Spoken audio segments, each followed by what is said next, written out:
अरे सरवा माधर जा, हमारा भाई जी के सामने कोनो के खड़ा होके के औकात नहीं थे, ते उनका खिलाफ चुनाव लड़बे। हम तो उनके बाप भाई जी से डरे वाला नहीं थी। हम तो उनके खिलाफ चुनाव लड़ब और जीत के भी दिखाई, और तोहनी के आतंक गांव वालन के दिल से मिटा के दिखाई। अरे साला, मौत तोरा कपारे पे नाचता, फिर भी कीड़ा काटता।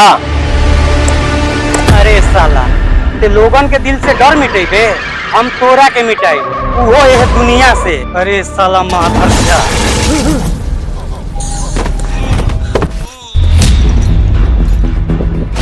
साला माधर जा। कान खोल के सुन लो गांव वाला, हमारा भाई जी के खिलाफ जो भी भइल बा खड़ा, यही तरह कुत्ता के मौत मारा। साले चुनाव लड़ी है साला। चलो सरे,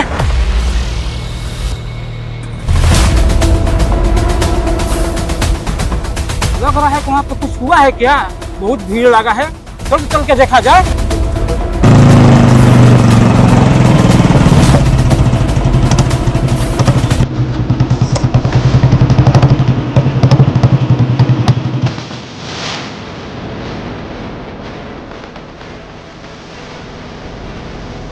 हटिए हटिए हटिए हटिए हटिए। सर, ये कौन कांड करके चला गया? हटो हटो बाबू, तनी दूर हटो, हवा न दे।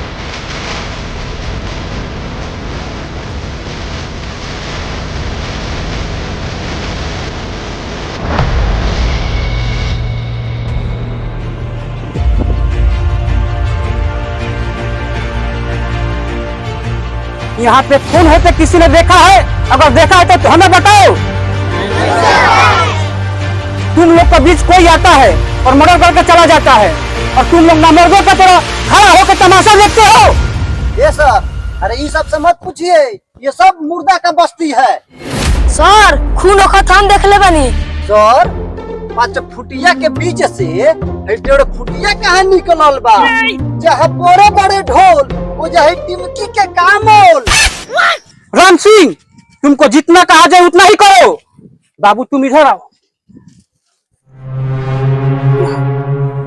तुम बताओ, तुमने क्या देखा? साहेब, 2-4 आदमी आइलो सन और चाकू मार के चल गुलो सन। शाबाश बेटा, ये गवाही तुम कोर्ट में दे सकते हो? हाँ सर, जरूर दे। राम सिंह, फोन करके एम्बुलेंस बुलाओ और बॉडी को पोस्टमार्टम के लिए भेजो, और इस बच्चे को थाना में लेकर चलो। हेलो,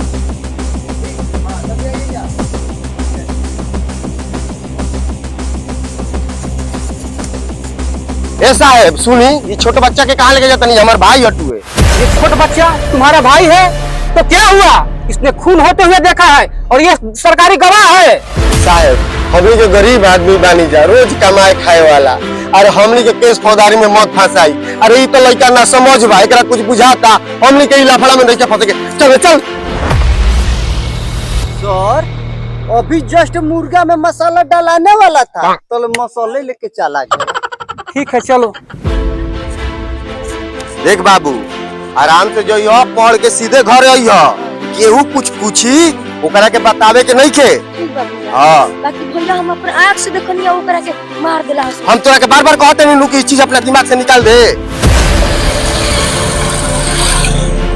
चुपचाप चल, पढ़ के घर आइए, खेले के फेरा में मत रहियो बाबू।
साला तुम बचाओ के रे।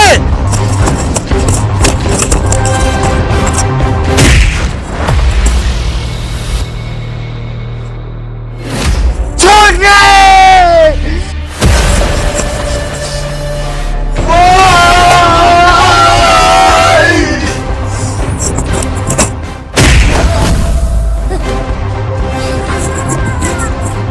अरे मार साला को। साला ये लॉलीपॉप किसे कमर में गला ही देता मार मार।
बस भाई 2 मिनट बस, तोरा गाँव में बचा के ले जाएंगे।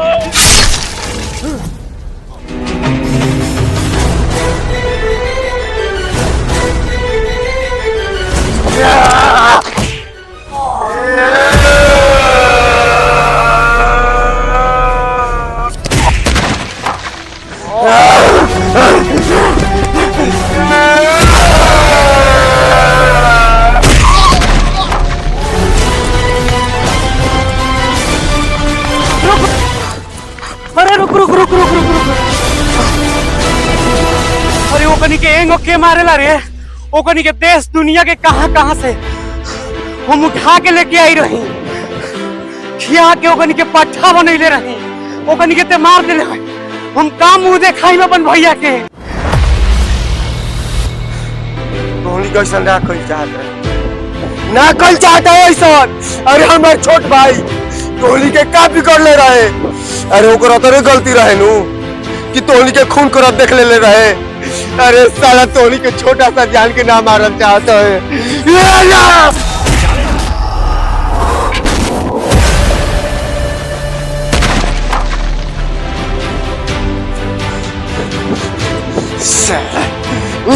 उठ